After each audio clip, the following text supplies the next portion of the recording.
It started like far too many encounters had for Marcus Bell. He had just left a client meeting in downtown Charlotte, dressed in a sharp gray suit, portfolio in hand, when two police cruisers pulled up fast and close at the curb. He had been consulting on a real estate revitalization project contracted by the city and was walking back to his car when he saw the flashing lights and heard the command. "Hey, step away from that vehicle!" Confused but compliant, Marcus stopped. "I'm sorry? Is there an issue?" "Hands where we can see them," the officer barked. "You match a description from a breaking and entering call." Marcus slowly raised his hands, visibly calm. "I just left the Chamber of Commerce. I have ID and proof of the meeting. This is my car." But the officer, Sergeant Philip Cross, had already made up his mind.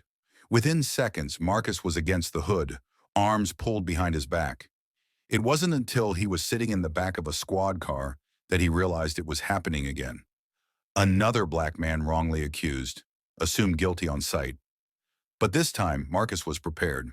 Not because he expected it, not because he wanted it, but because after years of quietly documenting incidents for a community oversight committee, he had taken a precaution that few would have thought to use outside of law enforcement.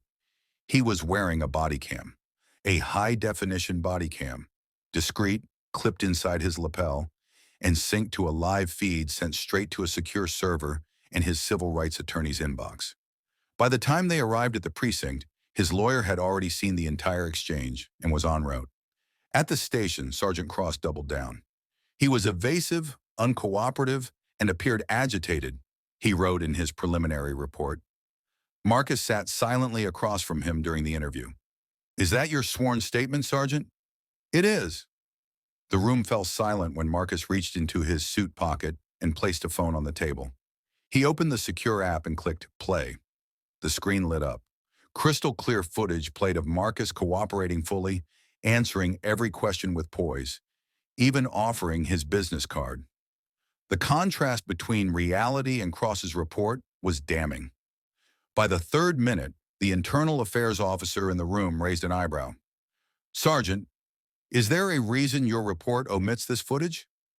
"I wasn't aware he was recording, but he didn't need your permission. You weren't in a private setting. And now we have evidence that your sworn statement is, at best, inaccurate." Cross's face went red.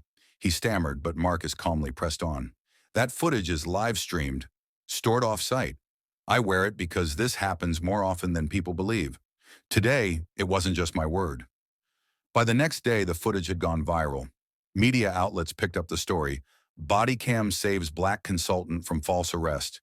A city official who had hired Marcus released a statement in his defense.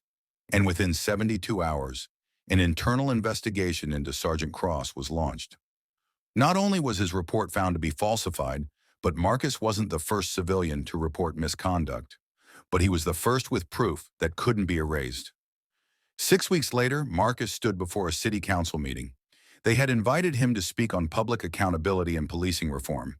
He looked out over the crowd, cameras flashing, officials nodding, and said, "I don't wear a body cam because I think all cops are bad. I wear it because some think the truth only matters when it protects them. Now we have tools that let the truth speak for itself." The city voted to pilot a civilian wearable tech program for community safety. Marcus would oversee its advisory board.